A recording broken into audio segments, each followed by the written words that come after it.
Story is an often misunderstood aspect of fighting games, treated poorly by the community who play it and an afterthought to the people who make it. While most fighting game stories are globe-trotting anime adventures or poorly thought out attractions for casuals, fighting game lore is a fascinating thing to some and an embarrassment to others.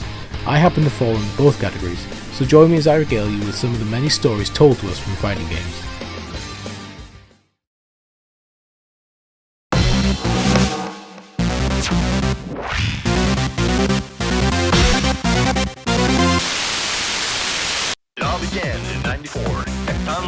The King of Fighters is an interesting series, collecting some of SNK's best and most popular franchises and putting them all together into a 3-on-3 team-based fighter. While it never reached the popularity of its rival Street Fighter, The King of Fighters is still a celebrated piece of fighting game history, being especially popular in Japan and numerous South American countries like Brazil. I mean, why do you think they were some of the only people to be hyped when Terry was revealed for Smash? One thing people have always praised The King of Fighters for is its stories. Infamous sagas spreading across multiple years and games, some of the best narratives in the entire fighting game genre belong to SNK, and KOF in particular. The most popular of which is undoubtedly the Orochi Saga, spanning from KOF 95 to 97 and following KOF main hero Kyo Kusanagi. It's worth noting that some games in the King of Fighters series are labelled as Dream Match games, and thus do not have a canon story or a prominent part of the series narrative. These games are KOF 98, 2002 and 12, so I won't be talking about these games in these videos unless I have to. With the King of Fighters 15 finally revealed, I think it's as good a time as any to go through the entire King of Fighters series saga by saga as a means of refreshing old players and informing new ones on the crazy world of KOF. Before we begin though, we have to go back to where it all began.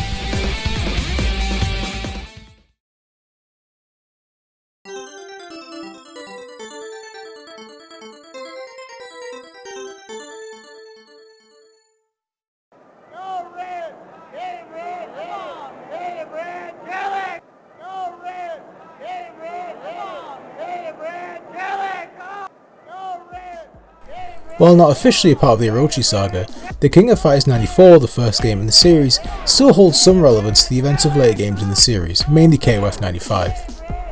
Set in the year 1994, obviously, fighters across the world received invitations to a new King of Fighters tournament.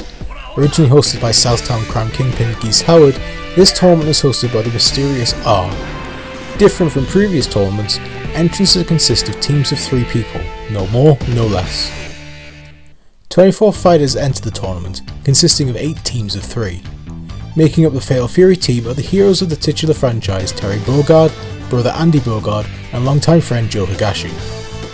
Making up the Art of Fighting team are AOF heroes Ryo Sakazaki, Robert Garcia, and Ryo's father Takuma Sakazaki.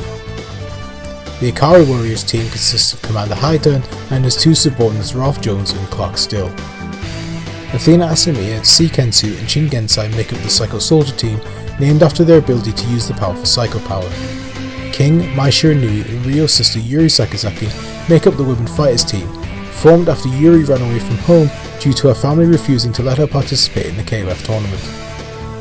Kim Kapuan and criminals Chanko Han and Choi Boonj make up the Korea Justice team. The American Sports team is made up by Heavy D, Lucky Glauber, and Brian Battler. And finally, the Japan team consists of Kyo Kusanagi, Benamaru Nikaido, and Goro Daimon. After surpassing his father Saishu and taking control of the Kusanagi family clan, Kyo and his teammates make their way through the tournament, managing to defeat several of the opposing teams. The Japan team's fighting style catches the eye of the tournament's organiser R, who voices his desire for them to win. The Ikari Warriors team, led by Haiden, use the tournament as a way to investigate R's identity, with Haiden suspecting them to be the infamous black market weapons dealer Rugal Bernstein. After taking Haiden's eye in a fight many years ago, Rugal murdered Haiden's wife and daughter in cold blood, leaving the commander desperate for revenge. After defeating the last of the opposing teams, Kyo, Benamaru and Daimon are met by Rugal's secretary Mature, who arrives to congratulate them on their victory. Mature tells the 3 that R wishes to welcome them with open arms to his personal base, a private aircraft carrier known as Black Noah. Upon arriving at Black Noah, the Japan team are horrified to discover Kyo's father Saishu badly beaten on board. Saishu explains that upon the Japan team entering the tournament, he confronted its organiser R in the hopes of defeating him and regaining his honor after his loss to Kyo, but R's strength proved too much for him to overcome. Forced to leave Saishu behind, Kyo, Benimaru and Daimon head further into Black Noah where they meet R himself, who is indeed the black market weapons dealer Rugal Bernstein. Rugal sits on his throne surrounded by his army of stone statues, formerly the fighters who had tried and failed to defeat him. Rugal promises to make the Japan team and Kyo's father into his next statues before taking them to the stage of their battle. After seemingly defeating him, Rugal decides to show them his full strength and powers up, starting the second phase of his boss fight.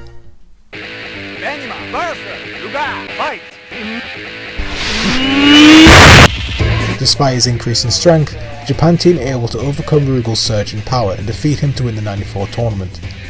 Angered at his loss and salty as hell, Rugal decides to blow up Black Noah and the Japan team along with him, but the Japan team are able to safely escape.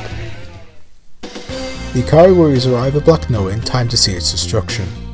With Rugal presumed dead, Haida, Ralph and Clark decide to return to base. As they leave, Haida tosses a picture of his wife and daughter into the air, considering their deaths avenged.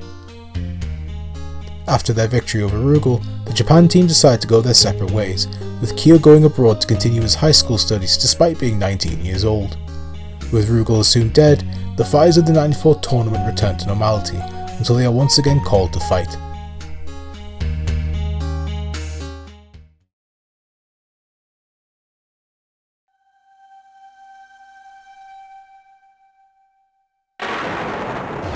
One year after Rugal's defeat and apparent death in Black Noah's destruction, invitations to the next King of Fighters tournament are sent out to fighters across the world, once again from R. The participants from last year's tournament return for the 95 tournament. Kyo Kusanagi, Benimaru Nakaido and Goro Daimon make up the Japan team.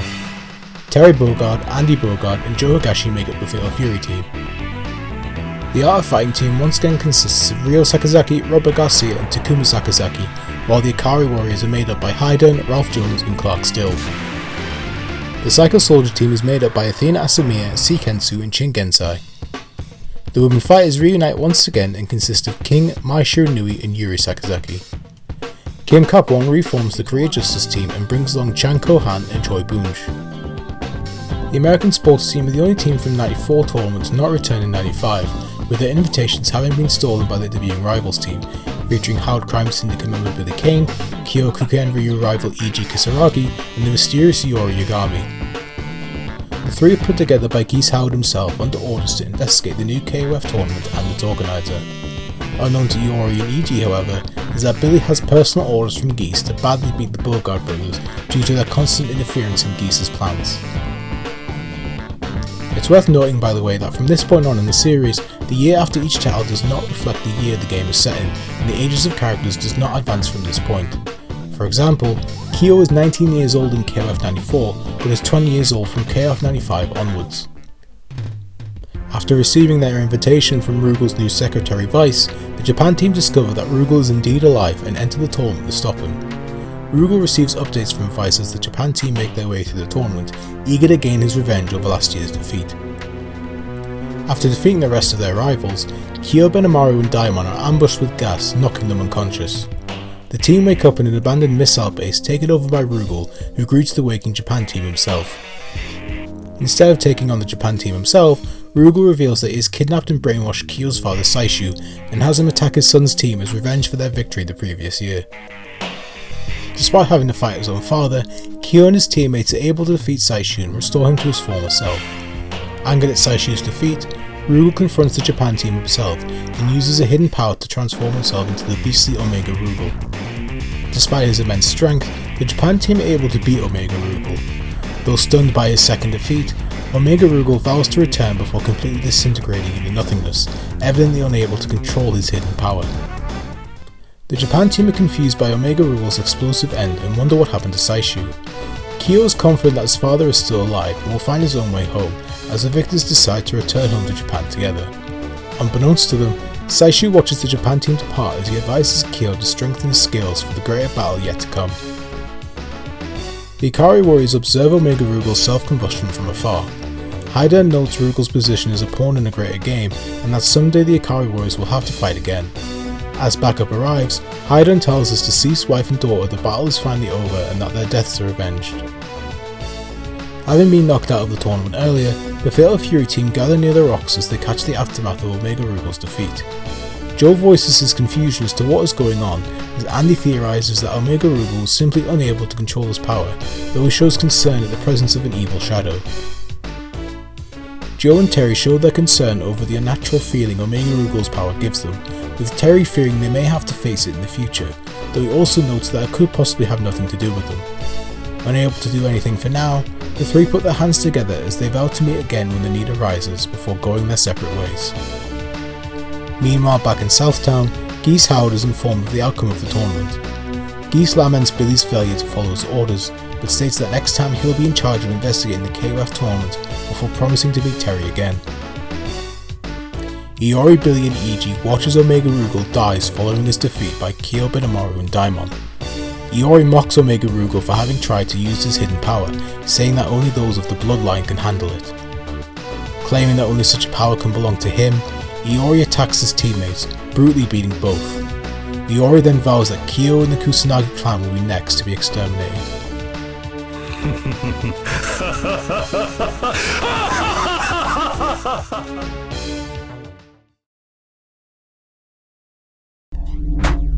We await your return, warrior.